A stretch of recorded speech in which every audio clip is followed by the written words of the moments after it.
এয়া আমাৰ মাজত আহি উপস্থিত হৈছেহি অসমীয়া চলচ্চিত্ৰ জগতৰ অভিনেত্ৰী চেতনা বাইদেউ, লগত তেওঁৰ ডাঙৰ জীয়ৰী।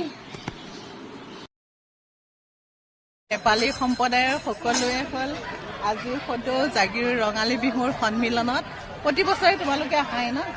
আজিও তেনেকৈ উপস্থিত হৈছেহি, বহুত ভাল লাগে। তেওঁলোকে মুকলি বিহুৰ যি প্ৰচেছন হয় আমাৰ ৰাতিপুৱাই শোভাযাত্ৰা, সেই শোভাযাত্ৰাত প্ৰতি বছৰে তেওঁলোকে অংশগ্ৰহণ কৰে আৰু তেওঁলোকে নিজৰ সাজপাৰ পিন্ধি আহিছে।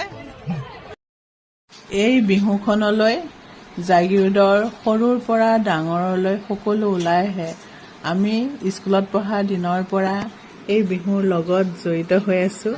তেতিয়া সৰু আছিলোঁ, খেল ধেমালি পাতে, খেল ধেমালিও খেলিছিলোঁ, বহুত ভাল লাগে।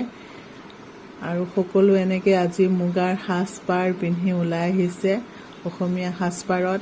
আৰু কিছুমানে তিৱাৰ ড্ৰেছত আহিছে, কিছুমান আহিছে নেপালী ড্ৰেছত, নিজৰ নিজৰ ড্ৰেছ পৰিধান কৰি আহিছে। আৰু বয়োজ্যেষ্ঠসকলে ইমান ধুনীয়াকৈ ধুতি পাঞ্জাবী পিন্ধি কান্ধত গামোচা লৈ আহিছে। সঁচাকৈ আজিহে লাগিছে যেন বিহু বিহু। এই বিহুৰ বতৰত সকলোৰে মনবিলাক ৰঙেৰে উপচি পৰক। আৰু সঁচাকৈ বহুত ভাল লাগিছে আজিৰ এই পৰিৱেশটো। এয়া বৰঢোল, তেওঁলোকে বৰঢোল বজাই আছে।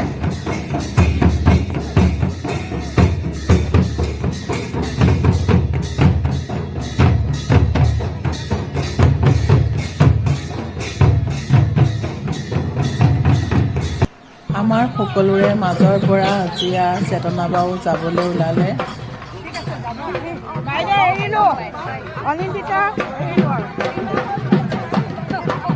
বাইদেউ আপোনাৰ তালে এখন মাতিছে ডেকা ল'ৰাখিনিয়ে।